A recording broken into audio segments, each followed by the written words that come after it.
essa rica oportunidade e aos líderes por ter confiado essa tarefa que é difícil e que muitas das vezes é pesada, né? Porque é uma grande responsabilidade. Mas Deus sabe de todas as coisas, amém? 2 Crônicas, capítulo 33, versículo 21. Era Amon da idade de 22 anos, quando começou a reinar, e 2 anos reinou em Jerusalém, e fez o que era mal aos olhos do Senhor, como havia feito Manassés, seu pai, porque Amon sacrificou a todas as imagens de escultura que Manassés, seu pai, tinha feito e as serviu. Mas não se humilhou perante o Senhor, como Manassés, seu pai, se humilhara antes. Multiplicou Amon os seus delitos. E conspiraram contra ele os seus servos, e o mataram em sua casa. Porém, o povo da terra feriu todos quantos conspiraram contra o rei de Amon. E o povo da terra fez reinar em seu lugar Josias, seu filho. Só até aqui. Os irmãos podem se assentar. No livro de 1 Samuel vai contar como se iniciou o período de reinado em Israel, começando por Saul. Saul foi o primeiro rei de Israel. E Deus não se agradava que o povo queresse um rei. Deus, ele não queria que o povo tivesse um rei, porque quem governava aquela nação era o próprio Deus a partir através do profeta. Mas o povo queria um rei para se igualar às outras nações, porque o povo via as outras nações com rei e eles queriam ser iguais às outras nações. E aí isso cai mal aos ouvidos de Deus, porém Deus permite que eles escolham um rei. E aí, aleluia, eles queriam um rei para julgá-los. E eles sabiam que Samuel, ele estava velho e ele tinha filhos, só que os filhos de Samuel não estavam seguindo o mesmo caminho de Samuel. E aí, vai chegar uma hora que Deus vai rejeitar Saul por conta do pecado da desobediência. E aí vai entrar Davi, o homem segundo o coração de Deus. E aí, Davi, ele era um homem, ele era um garoto. A trajetória, quando Deus escolheu a Davi, ele era um garoto simples, atrás da malhada. Ele era o menor da casa de Jessé. Mas mesmo assim, isso não impediu que Deus o escolhesse. E então Davi se torna rei, e depois que Davi morre, Salomão entra no lugar de Davi. E esse é um período em que é erguido o templo do Senhor. Salomão, ele faz o templo do Senhor. Só que depois de uns tempos, depois de uns anos, Salomão começa a pecar contra Deus, fazendo a idolatria por conta de mulheres estranhas que ele estava começando a se entrelaçar, mulheres que não eram do povo de Israel. E depois de muitos reis terem passado por Israel, chega Manassés. E Manassés, ele era o filho do rei Ezequias. E o rei Ezequias, ele era um homem bom. O rei Ezequias, ele reinou na parte de Judá, o reino do sul. Então, o rei Ezequias, ele reinava a parte de Judá, o povo de Judá. E Ezequias, ele era um homem bom, reto e que seguia os preceitos do Senhor. E ele era um homem reto, ele seguia os mandamentos do Senhor. E quando o líder, ele segue os mandamentos do Senhor, automaticamente aquele povo também está fazendo bem aos olhos de Deus. E vai ter uma parte em que o povo assírio, ele vai ter conquistado a parte de Samaria, que era a capital do reino do norte.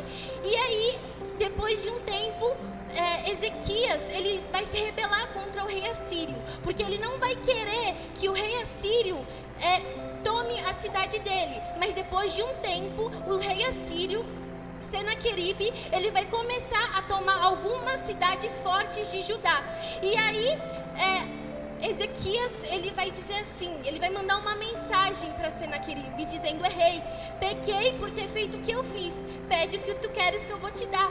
E então Senaqueribe, ele vai pedir 300 talentos de prata e 30 talentos de ouro. Então Ezequias, ele vai tirar essa quantia do templo do Senhor e do próprio palácio. Só que aí, depois que essa quantia chega nas mãos de Senaqueribe, ele manda um exército para Jerusalém, que era onde o rei Ezequias, onde o rei Ezequias estava. E aí ele vai mandar 3 oficiais para mandar uma mensagem para o rei Ezequias. E aí sai os 3 pilares, né, vamos dizer assim, de Judá, que eram o mordomo do palácio, o escrivão e o conselheiro do rei. E aí aqueles 3 oficiais, junto com o exército, eles vão falar em judaico. Porém, os 3 pilares, o escrivão e o conselheiro e o mordomo do palácio, vai dizer para que eles falem em assírio, porque eles entendiam aquela língua também e não queria que o povo que estava ao redor entendesse o que eles estavam falando. Porém, os 3 oficiais assírios falam em judaico, na língua judaica, justamente para o povo que estava ao redor ouvir o que ele estava falando e entender o que ele estava falando.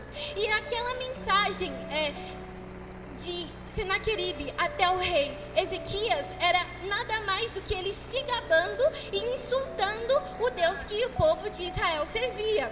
E ali eles vão falar assim, que aí os 3 oficiais vão falar que os deuses das outras nações não impediram que eles ganhassem a batalha. Então não seria o Deus de Israel que iria livrar eles. Eles começaram a insultar o Deus de Israel. Eles começaram a insultar o Senhor. Eles tentaram amedrontar o povo de Israel. Só que aí depois, isso vai chegar no ouvido do rei Ezequias. E aí Ezequias vai rasgar as suas vestes e vai se vestir de pano grosso e vai para o templo orar. E vai para o templo pedir uma ajuda a Deus. E aí Deus, ele ouve dos céus e dá uma mensagem através de Isaías. E essa mensagem diz que Deus ia colocar um anzol na boca de Senaqueribe, na boca daquele que fala e insultava ao Deus deles.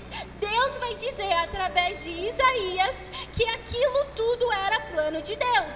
Deus vai dizer através de Isaías que Deus já tinha planejado tudo o que tinha acontecido. Deus vai dizer que quem permitiu Senaqueribe ganhar as guerras foi ele. Deus permitiu Senaqueribe conquistar tudo, foi Deus que permitiu. Deus que permitiu Senaqueribe chegar a Jerusalém. Mas tem um basta, porque Deus permite Senaqueribe chegar a Jerusalém, mas Deus não permite Senaqueribe destruir o povo de Judá, porque o povo de Judá, neste período, é um povo que está devoto a Deus. Neste período, o povo de Judá é um povo que segue os preceitos da lei do Senhor. E quem segue os preceitos da lei do Senhor, Deus não deixa Senaqueribe destruir, porque Deus sabe, Deus é justo, aleluia.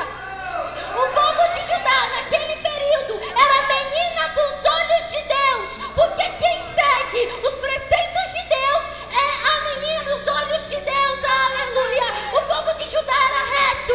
Aqui tem povo de Judá, ai, alabassora, mandarabasséria. Deus permitiu Senaqueribe ir até você.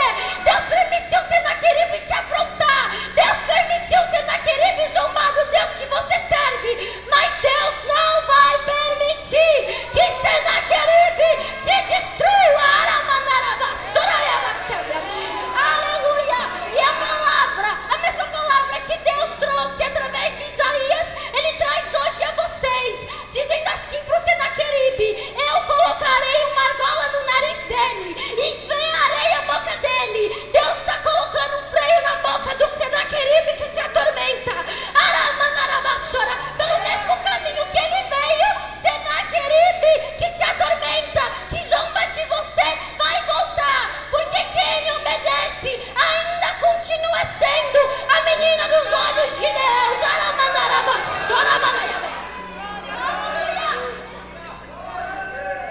E vai chegar uma época, vai chegar uma noite, que Deus manda o anjo do Senhor atacar os exércitos assírios.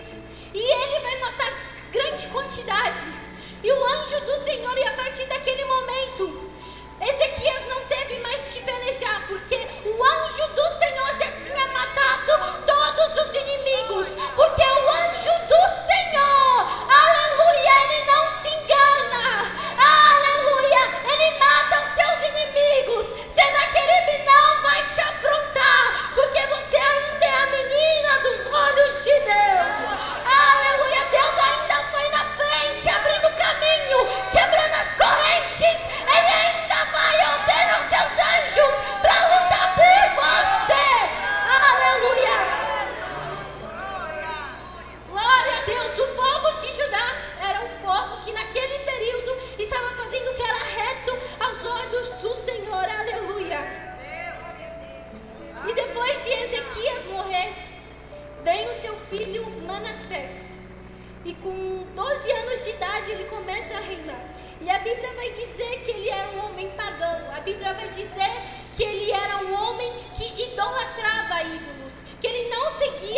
preceitos do Senhor, que ele não fazia o que era reto aos olhos do Senhor. Mas vai chegar um determinado momento que Deus ele vai permitir que os assírios tomem Manassés e prendam ele na Babilônia.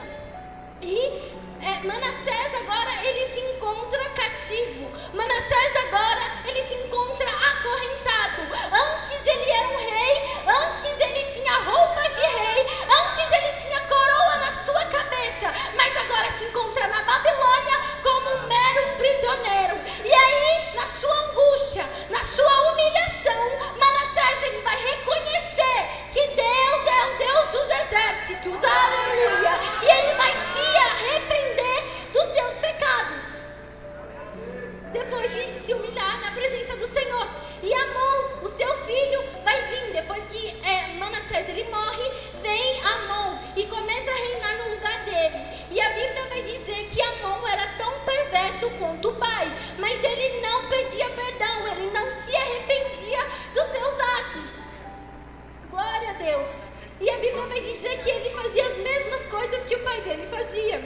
Agora veja a diferença entre Manassés e Amon. Eles fizeram praticamente os mesmos pecados, mas só um deles se arrependeu. O problema, o foco, você não tem que focar no pecado, mas você tem que focar no que você vai fazer depois que você pecou. Pecou, já não tem mais o que fazer, a não ser se arrepender e se humilhar na presença de Deus. Aleluia. Jesus está te chamando hoje não para olhar o seu erro, não para olhar o seu passado, não para olhar o que você fez ou deixou de fazer, mas Ele está te chamando para você se arrepender e tomar um posicionamento depois do que você fez. Glória a Deus. Isso me faz lembrar de Davi e Saul, que era justamente o que a gente estava comentando na escola dominical. Saul, Deus, ele manda Saul matar todos os amalequitas, matar tudo e todos, ou seja, matar o gado, matar animal, não pegar nada de lá, matar crianças, velhos, adolescentes, bebês, matar tudo. Porém, Saul, ele não obedece à voz de Deus. Saul, ele não dá ouvidos à voz de Deus. E ele deixa vivo os gados, os animais, como pretexto de sacrificar ao Senhor. Porém, Samuel, ele diz que é uma loucura o que ele fez, porque o que ele fez foi desobedecer a Deus. E Samuel, ele fala que Deus rejeitou a Saul, porque antes Saul tinha rejeitado as ordens de Deus.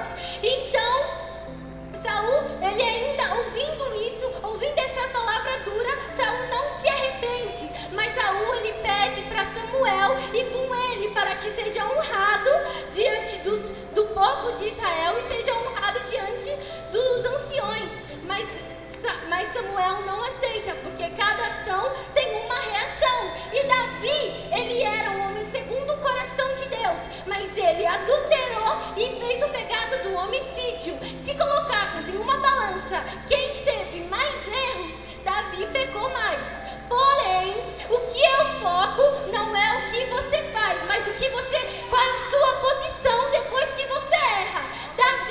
Por que Deus perdoou a Davi, que praticamente pecou mais do que Saul, e não perdoou a Saul?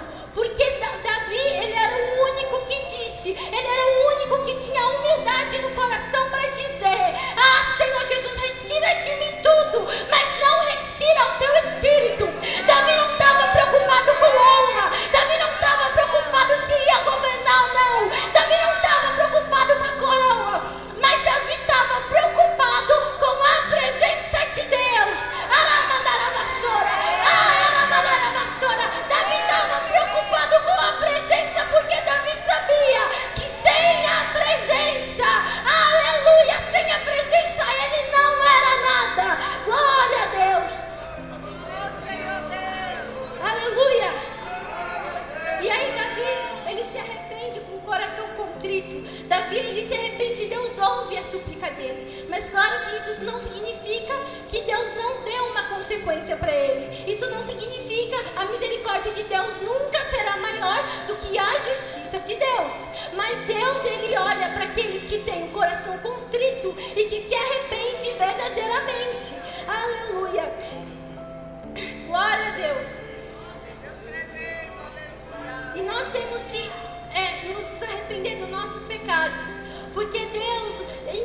Filho unigênito